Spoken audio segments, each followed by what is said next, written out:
Welcome to my designer class. My name is Mercy and I am an independent Stampin' Up! Demonstrator. Today I am going to show you how I made this beautiful chocolate holder. It includes hot chocolate and this Ghirardelli chocolate. This is part 3 of my Santa's Helper series. So this was a little bit tricky to come up with in a way.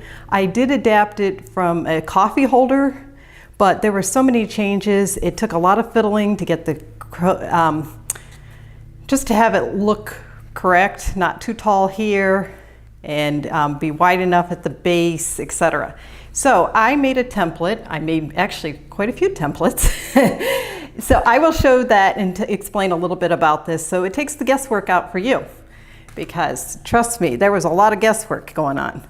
All right, so this is the card base is going to be 3 3/4 across by 11 inches. So you can use your, standard 8.5 by 11 card sheet. You don't have to have a 12 by 12 or anything like that. So as far as the scoring is concerned, I used my Stampin trimmer. I did not use the scoreboard as usual. I kind of haven't really worked with the scoreboard so much. So I just like using the Stampin trimmer, and it does the job, especially for smaller type crafts like this. So I will get it out and show you how I did the base. So here is my Stampin trimmer, my trusty, and I do have it written here. I don't know if you can see, score versus cut. That's a pretty important step. All right, so I will show you right away. The first one I'm gonna do is this 3/4, and I'm gonna score it from this direction. All right, so I'll set that down and I will go ahead and score it. Here we go. So it's just really simple. Next, I'm going to, you can see I say score and then turn. Now this will make your life a lot easier.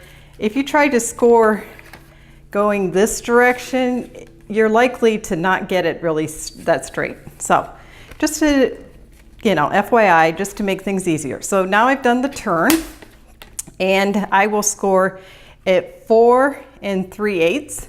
And I did make a little cheat here again for myself because, it's just a little simpler sometimes to do cheats.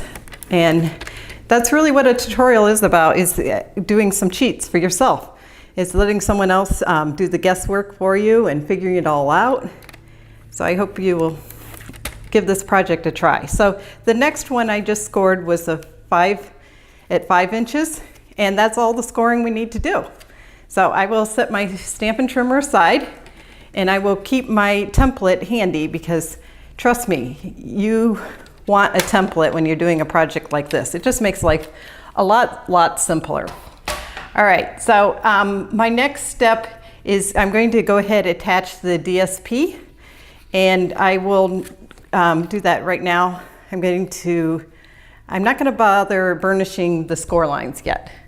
I'm just going to attach the DSP, and you notice I have very thin strips here, and there is a good reason for that, which I'll show in a bit. So I'm just going to take off my tear and tape backing, and that sometimes can be a little bit of a trick. It really shouldn't be, but if you work with this stuff, you understand how it just is sometimes a little bit fiddly. In general, this hot chocolate pack has been a bit of a challenge for me. All right, so what I want is, I'm showing here, so I want to create a border at the base, but I do not want it here. I actually do want a little bit to catch here. So what I'm doing is I'm going to line up at the top all the way to that score line, but it will leave a perfect little border at the bottom if I do this correctly. Okay, so that's it.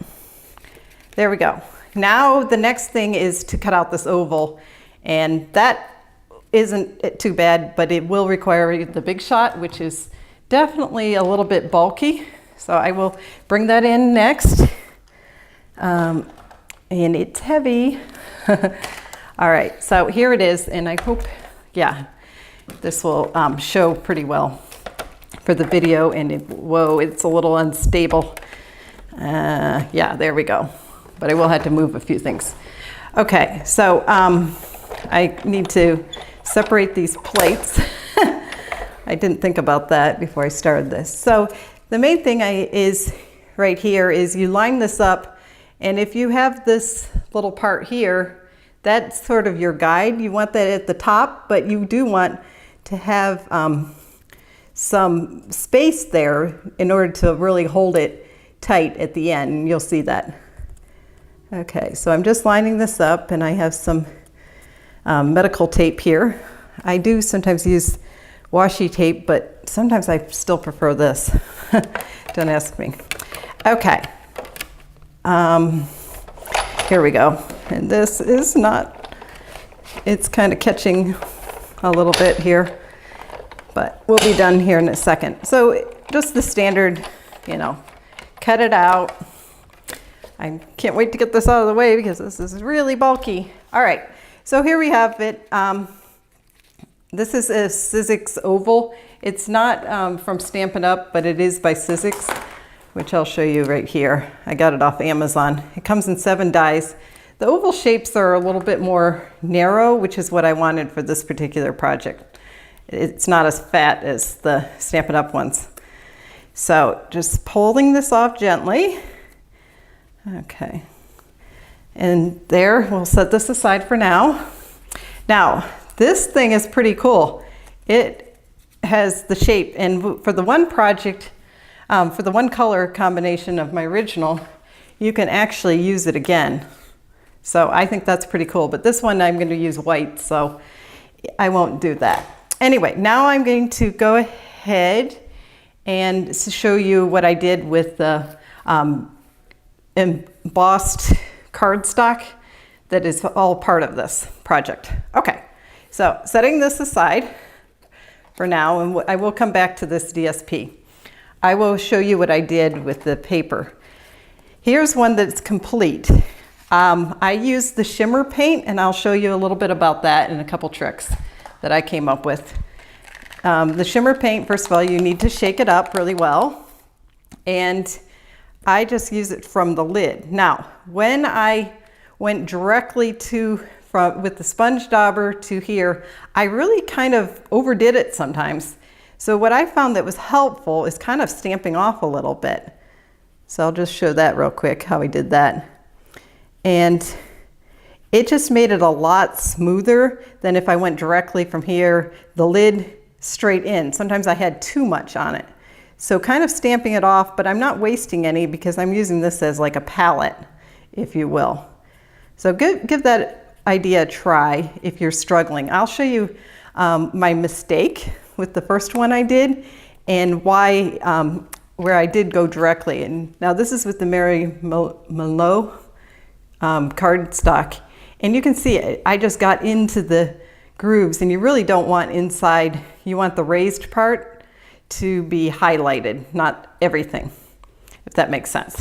Okay, so I will set that aside for now and continue to assemble this hot chocolate pack.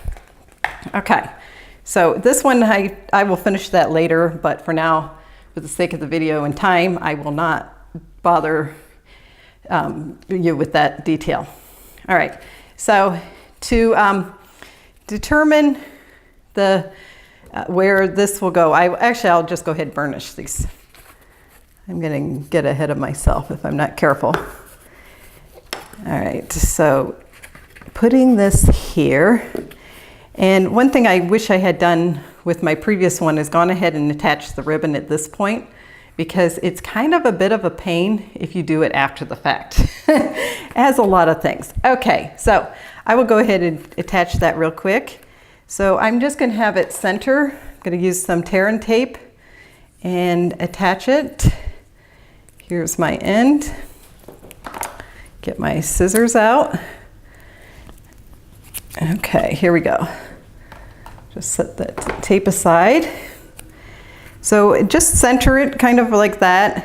The easiest way to do it is just flip this back here and attach it. I will go ahead and turn this one more time just to make sure that I get it straight. The first one's the easy one. The second one you need to be a little bit more cautious. And I will go ahead and add this right about here. Okay, hopefully it looks good. You can adjust it slightly, but not a ton. So I would suggest, now I'm not going to bother taking off the backings for obvious reasons. You don't need to worry about them. They'll be just fine there. And the other thing I wanted to point out is that you can actually use this again. And I will demonstrate that. I will go ahead and burnish this score line right here. And if I did everything right, it'll all come out perfectly. So in order to use this again, I would suggest you go ahead, add a little bit of like a snail, something lightweight, and just set it straight down in and line it up the way it came out, sort of. And just use a little bit right there. So there. When I go ahead to attach this, you're going to see how cool that actually really comes out. All right, so I will add a little bit of more tear and tape here so I'm ready for the step once we get to that point. But I won't take it off yet, you'll see.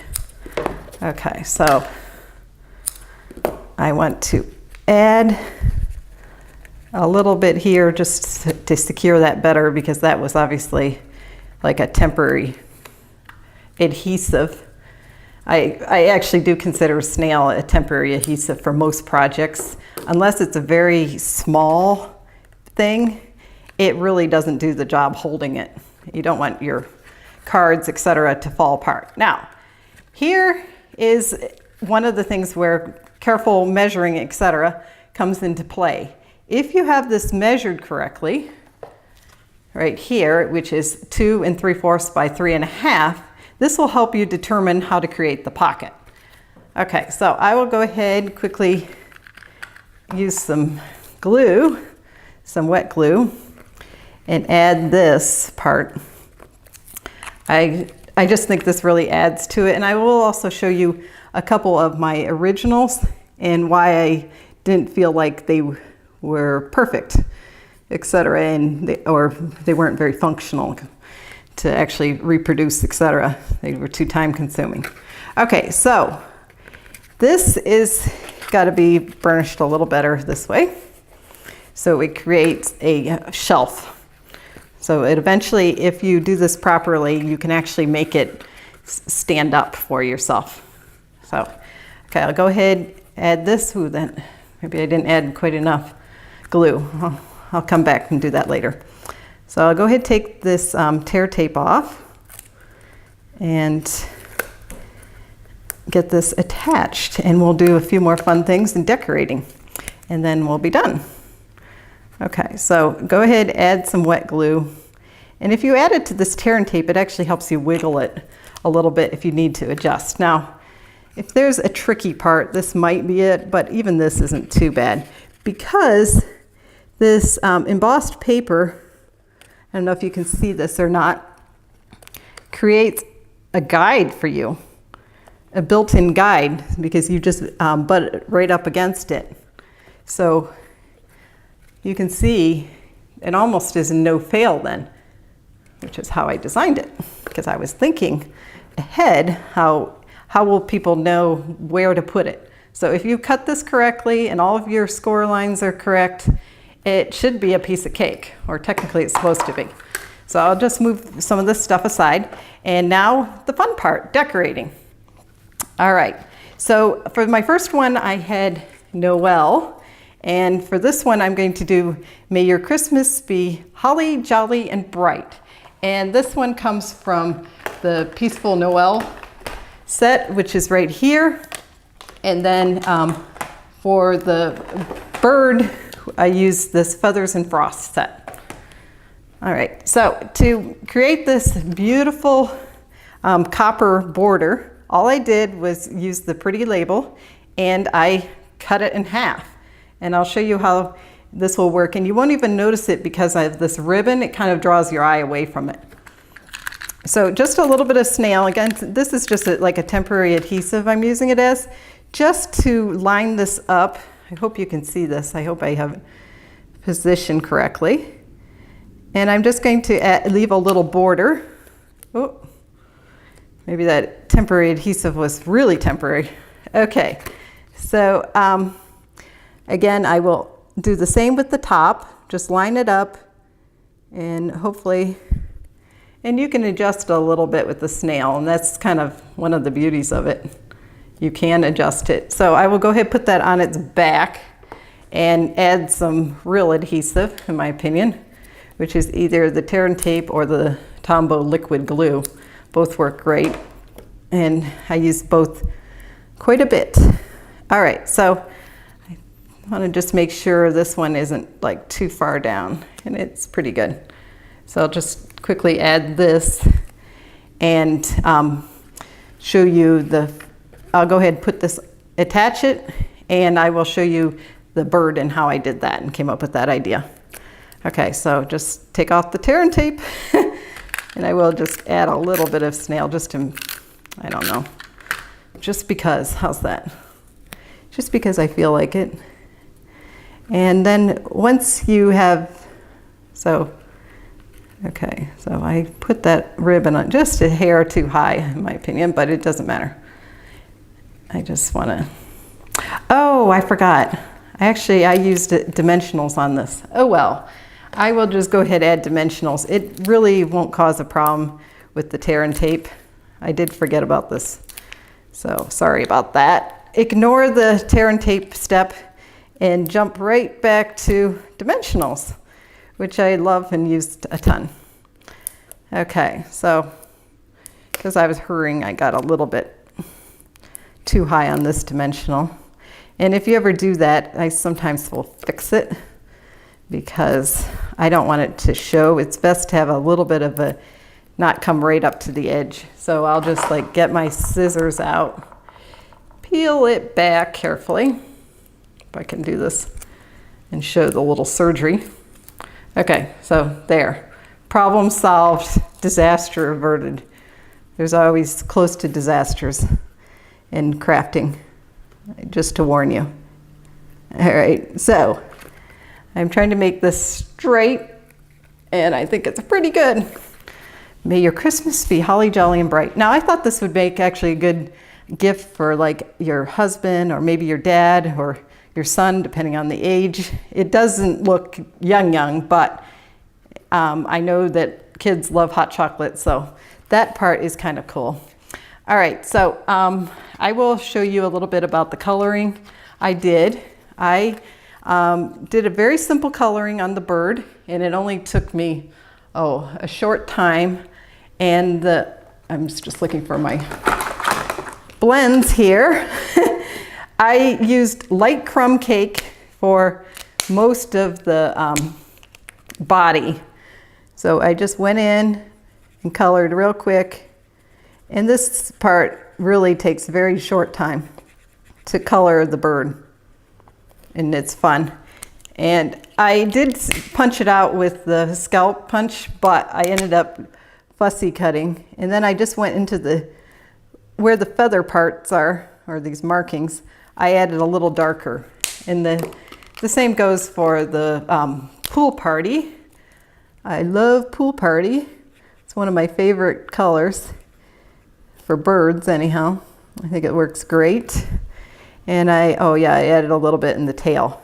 And the same idea, I highlighted with the darker pool party. So, but I already have one prepared because this takes a little bit of time.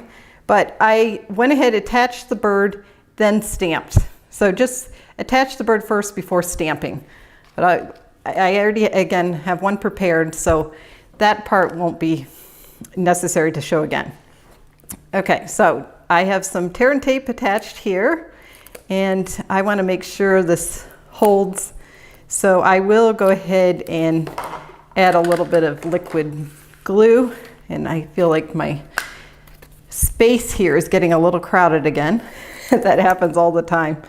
It's like such a big production. Sometimes it feels like when you're crafting, your space starts to really fill up. Okay, so I put this towards the top. I didn't quite need to do it as high as I thought. If you get your hot chocolate pack in, you can. All right, so I want to kind of center it more towards about the oval than the bird. So that makes sense. So there we have that part, and next I'll show you how I stuffed it, and then we'll be done with this craft. Okay, so any type of hot chocolate pack, I'm not advertising for Nestle, but it sure looks like it. And what you want to do is kind of shake the contents to the bottom, fold this part over, and then kind of fold in a little bit so that you kind of make it a little bit more narrow. And then you can just slip it right in, and it should go down pretty far. So there, and then if you want to add a gift card, you can slip that in, and you can put your Ghirardelli chocolate in as well, or any type of candy bar. And there you have it. I think it's just adorable, and any man in your life, or woman for that matter, would, I think, really enjoy this little hot chocolate pack around the holidays. I think it's really cute. I did say I would show you some of my first ones that I did, and I will bring those in right now. Okay, so this cardstock I thought was really pretty, and it has a nice flow here, and you can see what I did here. I stamped a little Merry Christmas, and I put 2 birds down here, but there were some drawbacks. Here's the problem. This really gets warped vellum does when you stamp and emboss. So I was having issues with the curling. It was time consuming. Next thing I noticed was this part looks too long, and I made the base too narrow. So I readjusted my pattern and fixed those problems, if you will. So that's one I did. And then the other one I did, in the issue here, I did adjust the base, and you can see I had to redo it here, and I compensated by adding a little piece of paper here to reinforce it. The problem with this was I decided to put the embossed paper here, but to do that it required lots of extra steps. First of all, I had to cut out the oval 2 times with each paper, and attaching a temporary adhesive to the Merry Merlot to make sure it lined up perfectly. Then I had to take that off and then emboss it, so nothing got meshed when I was running through the Big Shot. Not very practical, very time consuming, so I totally had to readapt this, and that is what brought me to this final pattern here, which has the nice big base where it could actually, depending on if you do it, it can stand. So it's a little bit wider base, not by a lot, just like maybe 1/8 or less of an inch. And I also decided it would be nice to have to and from on the packet, so that this is really like a Christmas gift perhaps, or just around the holidays. And I wanted to also show how you can use 2 different sentiments. Noel maybe is just an elegant one, and your Christmas Be Holly Jolly and Bright is more like, I don't know, fun or cheerful, etc. So anyhow, thank you so much for watching this. I hope it wasn't too long. I know this is longer than usual. Please continue to watch for my other Santa's Helper series. I will be making more in the next few weeks. If you would like to order any of the products shown, please email me at mewants3@gmail.com. Thanks so much for watching, and please consider subscribing to my channel. Don't forget to click the bell for notifications. Have a great day. Happy stamping.